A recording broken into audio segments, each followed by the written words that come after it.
विचार करो आप, वैराग्य व्यक्ति को कब होता है कि अस कही कीन सी चरण प्रहारा, वो अनुज गए पद बारही बारा। लंका का दक्षिण और उत्तर तक दो है समुद्र के किनारे। दक्षिण की दिशा में लंका है, वो उत्तर दिशा में राम का वह पूरी सेना के साथ आज राम बैठे हुए। ये मेरा बेटा है। और इस भाव को समझने आओ। तो जब राम के भक्त परम प्रिय विभीषण को जब लात मारी गई, कौन कह रहा है? 2 क्रमांक 40 चौपाई क्रमांक 6, अस कहे कीन सी चरण प्रहारा। जब लात मारी गई तो भगवान को क्रोध आ गया। क्यों आ गया? अब कहोगे कि छाती में लात तो लंका में मारी गई थी, समुद्र के उस पार राम को कैसे पता लगा? तो देखिए कि व्यापक विश्व रूप भगवान, व्यापक है। अब करिए गीता में कि ईश्वर सर्वभूतानां हृदय से अर्जुन तिष्ठति, भ्रामयानि सर्वभूतानि यंकरूणानि माया। जब ईश्वर के प्रत्येक हृदय में, प्रत्येक जीव के हृदय में जब ईश्वर का वास है, तो क्या उसे पता नहीं था कि मेरे भक्त को आप है? और कहां मारी गई लात? कहां मारी गई? हृदय में। तो अच्छा, प्रभु का वास कहां है? पवन तनय संतन हितकार, पवन तनय संतन हितकारी, हृदय विराजत अवध बिहारी, हृदय विराजती अवध बिहारी, हृदय विराजत अवध बिहारी। विचार करो, जब प्रभु हृदय में बैठा और लीला चल रही है, तो लीला में कहा प्रभु ने, यहाँ एक भाव और है, अनुज गए पद बारही बारा। यहाँ 2 भाव निकालूंगा। एक भाव तो आप जानते हैं कि रावण को नीति का कई बार बोधन करने पर विभीषण की छाती में रावण ने लात मारी। विभीषण रावण का छोटा भाई है। ये आपका रामचरितमानस का भाव हो गया। अब मेरा भाव सुनिए। यहां राम कहते हैं लक्ष्मण से कि भैया लक्ष्मण, मेरा धनुष मान लाओ। अब ईमानदारी से बताओ। तो लक्ष्मण ने पूछा कि प्रभु क्या बात है, क्यों मांग रहे हो? क्या बात है, आज धनुष मान की इतनी वेदना क्यों? आपने इतनी उत्तेजना से क्यों मांगा कि हमें धनुष बाण दे दो? अनुज गए पद बारही बारा। लक्ष्मण जी राम के पैर छूते हैं बार बार। वो कहते हैं प्रभु आप क्यों धनुष बाण मांग रहे हो, क्या जरूरत है? तो राम ने कहा, क्या कहा? कि मेरे भक्त को, जिसने मेरे भक्त को लात मारी, मैं उसका सिर धड़ से अलग कर दूंगा। तो लखन भैया कहते हैं प्रभु राम, उसने तुम्हें बुलाया तो नहीं। द्रौपदी ने जब चीर खींचा द्रौपदी का दुशासन के द्वारा, तो द्रौपदी चिल्लाई आर्त होकर के, तो आप पहुंच गए। और गज चिल्लाया तो आप पहुंच गए। और अन्य भक्तों ने जब आपको पुकारा तब पहुंच गए। लेकिन उसने तो तुम्हें बुलाया ही नहीं। भाव देखिए। तो राम ने कह दिया कि हे लखन भैया, तुम जीवाचार्य हो, तुम मुझे बताओ, क्योंकि तुम जीवों के गुरु हो और गुरु शिष्य के प्रत्येक बात को, हृदय की बात को बड़ी भांति समझ लेता है। तो लखन ने क्या उत्तर दिया हमारे आज के समझने के योग्य है। जब कभी अपने इष्ट को, जब कभी अपने माता पिता को, जब कभी अपने गुरु को और अपने से बड़ा को यदि कष्ट पहुंचे, वो काम कदापि नहीं करना चाहिए। तो लखन ने क्या उत्तर दिया? प्रभु वो आपको इसलिए नहीं बुलाना चाहता। बोले क्यों? कि वो अन्य भक्तों की तरह स्वार्थी भक्त नहीं है कि नीति प्रीति परमार्थ स्वार्थ। वो अन्य भक्तों की तरह प्रेमी स्वार्थ जाति नहीं है प्रभु, वो आपका अनन्य प्रेमी है। बोले क्यों, ऐसा क्या लक्षण देखा? तो लखन कहते हैं कि प्रभु आपने प्रतिज्ञा की थी, अरण्य कांड में देखे,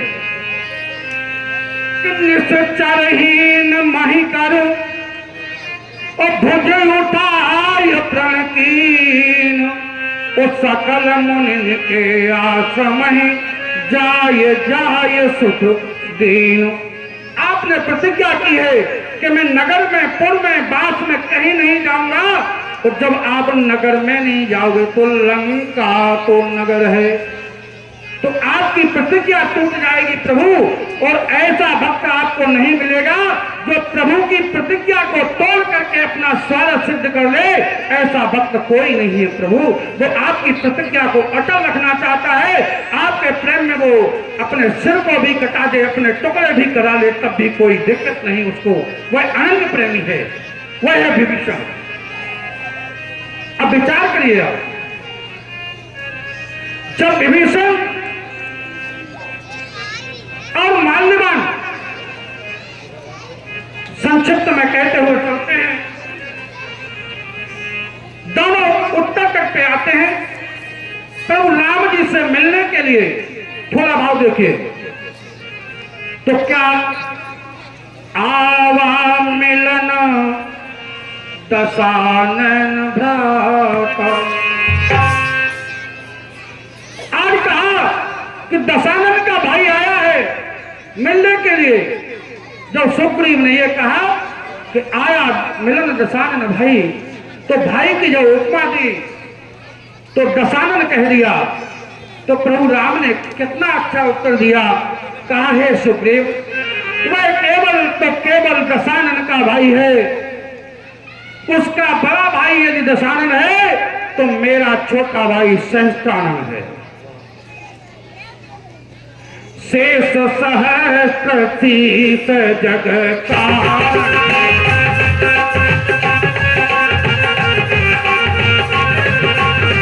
शेष सहस्त्र शीस जग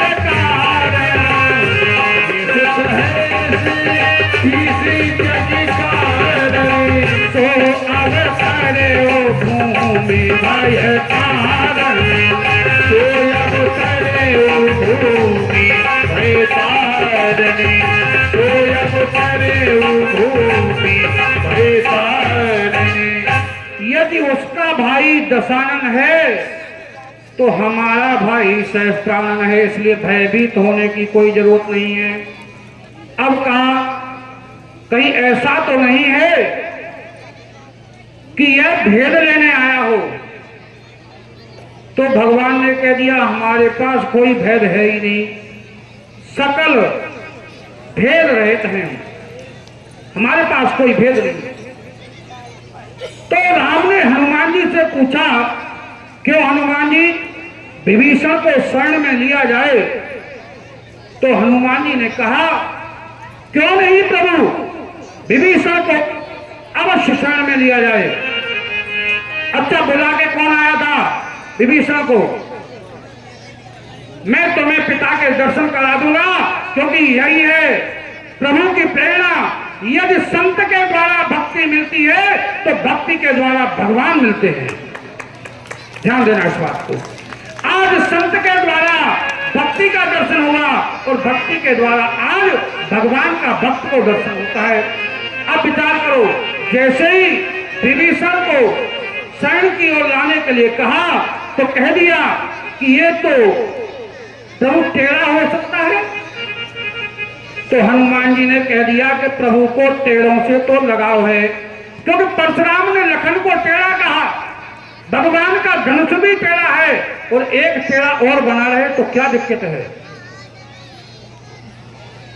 ध्यान देना, प्रभु के यहां किसी की जरूरत है तो केवल एक जरूरत है, वो केवल प्रेम की जरूरत है। भगवत प्रेमियों, आप विचार करिए, जब विभीषण को सामने बैठाला गया और विभीषण को जब सामने बैठाला गया तो दाएं कंधे पर प्रभु ने हाथ रख करके कहा कि कहिए विभीषण क्या जिज्ञासा है? तो विभीषण ने अपना परिचय देते हुए कहा कि नाथ दशानन कर में भ्राता, नाथ दशानन करी मैं भ्राता, नाथ दशानन कर में भ्राता, नाथ दशानन करी मैं भ्राता, नाथ दशानन कर में भ्राता। अपना परिचय वही दिया कि निश्चर वंश जन्म सुरता का। अब विचार करो, मैं निशाचर हूं। अपना पूरा परिचय देने के बाद भगवान ने कह दिया, नहीं विभीषण, अब तुम निशाचर नहीं हो। तो देखिए, भगवान की शरण में जाने के बाद कैसे गोत्र बदलता है। कोई तो अपने संत जब अपने समुदाय में मिलता है तो उसका वंश और गोत्र बदल जाता है, ये ध्यान रखना। इसलिए वह निश्चर वंश में नहीं रहा। क्यों नहीं रहा? कि हनुमान जी ने उसको अपना भाई मान लिया। तब हनुमंत कहा सुन, हनुमान जी कहा सुनी भ्राता, अब हनुमंत कहा सुन भ्राता, तब हनुमान जी कहा सुनी भ्राता, देखा चाहो जाति की माता।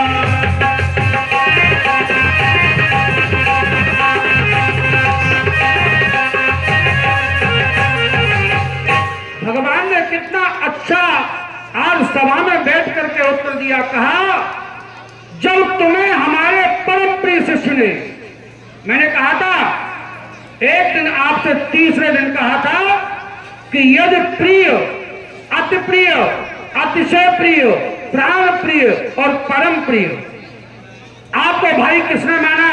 उत्तर कांड के 32वें दोहे की चौथी पंक्ति को पढ़िए कि भ्रातन सहित राम एक बार,